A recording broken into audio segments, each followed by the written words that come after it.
Transit, how we feeling? It was okay. Sixth graders, where are my sixth graders at? How you feeling? Okay. Seventh graders, can we show them how it's done? Seventh grade, how do you feel today? That's what I'm talking about. Eighth graders, don't let me down. Where are my eighth graders at? That was great. That was great. So next time we'll just start there. Is that cool? Okay, maybe not. All right. Well, hey, my name's Nathan. I'm super excited. We're closing out our series On the Right Track. And if you have been here, if you haven't been here, the gist of it has been this. We're talking about how what we do now ultimately affects our later, what happens in the future, right? So we've been using this metaphor of like if you're on a road or if you're on a track, what you do now, your direction now determines your destination later. And so today we're going to continue talking about that, but since we've been talking about how life is kind of like a journey and it's summertime, does anybody have any summertime trips planned? Anybody been on a summertime trip yet? That's awesome. Where are my high school leaders at? High school leaders. Okay, we're going to Daytona in a couple of weeks for camp, right? Okay, a few of y'all excited about it. We got a couple of weeks to get ready for it. But it's going to be super fun. But as we've been talking about this, it reminded me of a trip that I went on a few years ago with my family. We went to New York City, and I had never been before, and we actually went around the time that it's like Christmas, and it was right before the Thanksgiving Day parade. And so we got to go by and see that. So we had so many things that we wanted to see while we were there. And there's a ton to do in New York City. So we wanted to do them all. Now, when it comes to going on trips and going on vacations, I think there are two kinds of people. You have the people that are planners and the people that are not planners. Where are my not planners at? Non-planning people. That's right. Okay, that's awesome. Now, I'm giving extra time so that my planners know that I'm going to ask them this question and they can plan to answer it. Where are my planners at? Okay, that's right. I'm a planner. I appreciate planners and non-planners alike, but I love to plan things. And because you've been on a trip where like you wake up in the morning and you're like, what do you want to do today? I don't know. What do you want to do today? And then the next thing you know, it's 1 p.m., you've missed half the day. Okay, so we did not want that to happen when we were in New York. We were like, hey, let's come up with a plan. Let's know what we're going to do. Let's try to get everything in. We had this goal to try and do as much as we could while we were there. So let me let you in on a little bit of the planning. This is the map that we used to kind of figure out what we were going to do. And this is so nerdy. But ultimately, like we knew, I don't know what New York is. I don't know where things are. So we had like things down here that was like Statue of Liberty was down here. So we're like, oh man, while we're there, we should definitely check out the Brooklyn Bridge and the 9/11 Memorial. And hey, there's the apartment from Friends. Maybe we should walk by and see that. So we had all these different things that we wanted to do while we were there. And this kind of helped us get there, okay? Anybody appreciate this level of planning? Anybody relate to this? Who does not? This is not me. You appreciate the fact that someone else does this though, right? Because then you can just coast along. And I think that as middle schoolers, a lot of times we don't feel like we have to do all this, right? I know certain middle schoolers, maybe you know some of them, that they know what they're going to do for college already in middle school. Do y'all know anybody like that? Maybe it's some of you. And I'm not talking about like you like the Georgia Bulldogs, so you want to go to UGA, which is great. But I'm talking about like you know the SAT score you need to get right now to get in there in like 6 years, right? Or you know what grades you need to have, GPA, you're getting your extracurricular. It's like a high level of preparation. And that's kind of unique, isn't it? And I think part of the reason is because as middle schoolers, we feel like setting goals is something that older people do, right? And you're not wrong. Setting goals is something that older people do. But if I could let you in on a little secret today. Sixth graders, where are you at again? You're learning. That's good. That's better. Okay, if you are the youngest sixth grader in the room, AKA you have like an August or July birthday, okay? If you are that young, sixth graders, did you know that you only have 4 more falls until you get your learner's permit?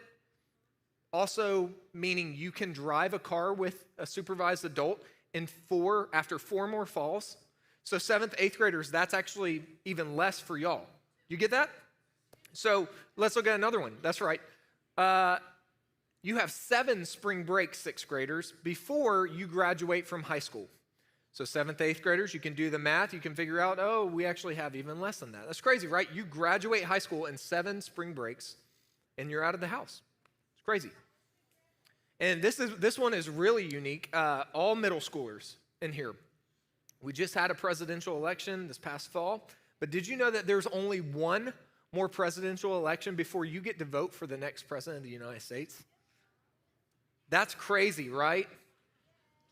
So, going back to what I said a second ago, setting goals is something that older people do. However, my friends, you are on your way to being an older person.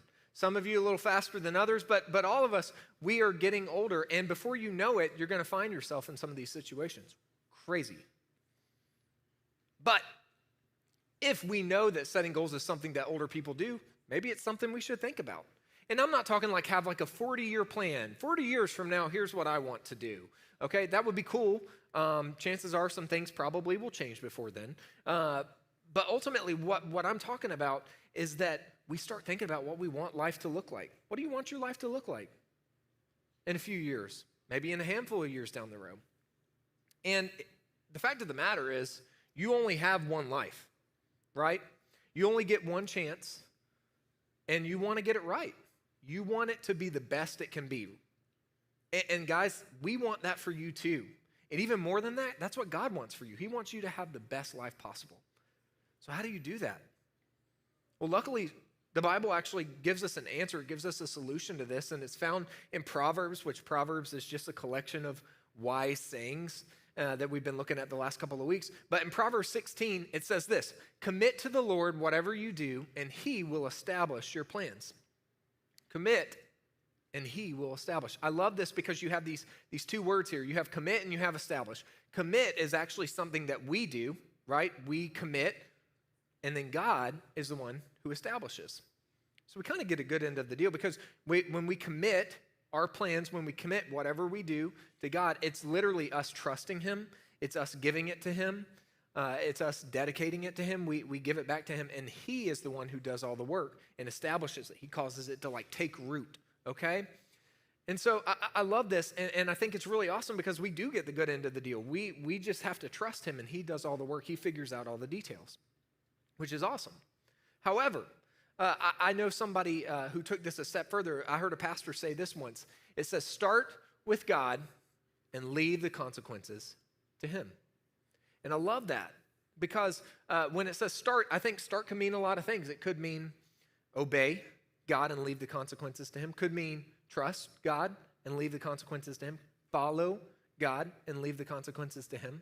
I think it can mean all these things, but it's important that we understand start, because if you start with God, it doesn't just end there, right? You actually have to do something. I'd love to be able to stand up here and tell you that if you trust that God is going to get you to become a player in a pro league, that's great. But if you just trust God and wait for it to happen, it's not going to happen.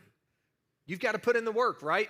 You understand that? Like you actually have to go to the gym. You actually have to shoot a basketball if you want to be in the NBA. Okay, you can't just wait and trust God that this is just going to happen. It doesn't just happen. We've got to put in the work. You got to work hard, study hard to get into the grades that you want, to get into the school that you want. There's all this stuff. So it starts with God, but we also have to do the work as well. But I love the other word here, and that's consequences, because a lot of times we think of consequences as like a bad thing. Anybody else? That's kind of how it is in our house. And this God is actually showing us that it's not just it's not necessarily a bad thing. It can be a good thing too. But I think this is a unique word because I think it also describes what happens sometimes when we have our plans. A lot of times our plans, we come to God and we say, hey, I'm going to commit this to you and wait for you to do the rest. And guys, sometimes it doesn't happen, right? Sometimes we trust that God is going to allow us to make the team or to get into that school. Sometimes we get cut. Sometimes we don't make it into that school. And that is a really hard place to be. It's a really difficult place to be in, because what do you do with that? And I think that's why it's so great to think of this as a consequence, because when we trust God, when we start with God, when we leave it in his hands, the consequence is up to him. He's the one who figures it out. And sometimes it's what we planned and what we want, and sometimes it's not. And I think that's why it's important that we realize that the verse in Proverbs that we just looked at, it says to commit to God, not commit to the plan. See, when you commit to God, you're leaving the consequences to him. But when you commit to the plan, what happens when that plan doesn't work out? You're questioning all kinds of things. But guess what? When you commit to God, God will never fail. He'll never let you down. So I think it's important for us to realize in life, we've got to be open-handed. You know what I mean by open-handed? It means that your hands are open. and look, and the things that we have, our plans, our goals, our hopes for our life, we can either be open-handed with it or we can be closed-handed. And when we are closed-handed, we're so committed to that plan that God might come along and pull it away from us, and that is a very, very hard spot to be in. But when we're open-handed, God can come and he can move this out, and it's a lot easier to let go. But guys, it's not easy to be open-handed. It's not hard, it's not easy to let these things go. However, when we know that God takes them away, you never know what he's going to put back in your hand when they're open. See, the same open hand that takes something away is the same open hand that God puts something else in. We can always trust that God's plans are the best. Because God's plans are the best ones. They're the ones he establishes. And so I know this is really heavy. It's like, man, I'm in middle school. It's summer. I don't want to think about plans or goals. It's not even the beginning of the year. But I hope you hear this, because you are moving very fast into being a grown-up, into being an adult, into being someone who's older who has to make plans. And so the question is, A, what do you want your life to look like? And B, my hope, our hope, is that you can learn to take those plans, to take those goals, to take what you want your life to look like, and to be able to be open-handed about it, knowing that God's plans are the best ones.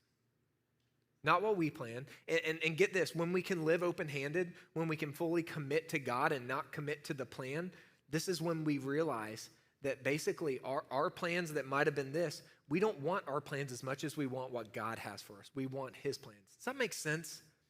So I hope for you that you can live open-handed, that you can think about your plans, that you can think what you want for your life. That's a big, big thing. I mean, gosh, when I was in middle school, I didn't know. You have to stop and think about it, though, because you will be there before you know it.